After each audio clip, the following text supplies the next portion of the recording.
यहाँ कर्म का फल मिलता है, सबको भोगना पड़ता है। को नका सुख दुख कर दाता, निज कृत कर्म भोग सुधाता। यहाँ कर्म का फल मिलता है, वहां तेरे भाग्य नहीं लिखा था, वहां तो उनके भाग्य था, मैं वहां चला गया। बाद में कंस मर गया तो उनके पिता को राजगद्दी दिया, उग्रसेन को। उग्रसेन का नहीं पिता तुम राजा बन जाओ, राजा नहीं बनेंगे। कहा नहीं दादा, आज राजा बनोगे, हम तो आपकी प्रजा है, संतान है, आपकी सेवा करेंगे, आप जो कहोगे।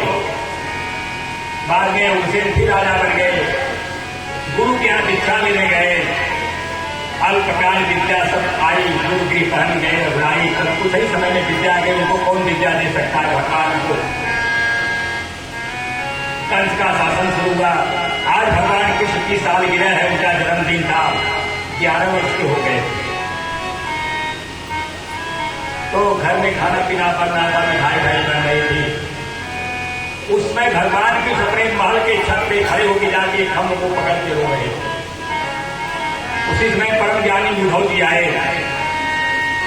वो लोगों से पूछा कृष्ण कहाँ ऊपर है। उद्धव जी बड़े विद्वान हैं, ऊपर गए तो कृष्ण रो रहे थे। आप प्रभु आप रो रहे हो, जो दुनिया को लाता था आप रो रहे हो, आपको क्या कष्ट है? कहा मुझे गोपियां बहुत याद आती हैं, मैंने उनसे वादा किया था मैं कंस को मार के आऊंगा, लेकिन मैं गिरा नहीं, गोपियां मेरी याद में रोती रहती है।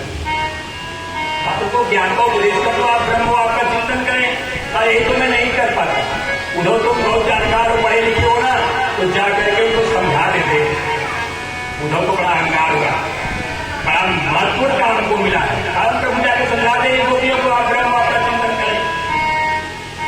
भगवान कृष्ण के कहने पर उद्धव जी गए, और जब यमुना के तट पे सायंकाल को पहुंचे तो गोपियां जल भर रही थी। जब मथुरा का देव दौड़ता हुआ कोई रथ आया तो नहीं देख रही। उद्धव जी भी वैसे कपड़े पहने थे जब भगवान की पहनते थे। क्या कन्हैया रहा क्या? जब ध्यान से देखा तो कन्हैया नहीं था, कन्हैया नहीं है।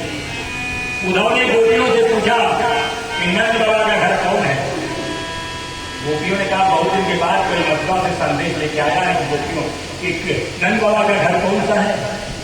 ये जो जल की धारा बह रही है ना, इसको देखते देखते चले जाओ, जहां से निकल रही है वही नंद बाबा का घर है। असल में गोपियां जब भगवान कृष्ण की विदा में रोती थी ना, उनके आंख से आंसू बहता था, एक धारा निकला। धारा काली थी। कबीर गंज से कभी पूछा अकबर ने, ये जमुना काली क्यों हो गई? कबीर ने कहा था गोपियों ने आंख में कैला लगाया था और रोती थी कि आंख का कैला बह गया और जमुना 4 दिन पे यमुना गई काली। जब वक्त पहुंचा नंद के दरवाजे पर तो दास बैठे थे, नंद बाबा, यशोदा भीतर थी।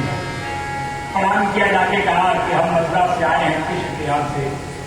बैठाया था, उस माता का हम दर्शन करना चाहते हैं जिसके यहाँ भगवान कृष्ण ने जन्म लिया।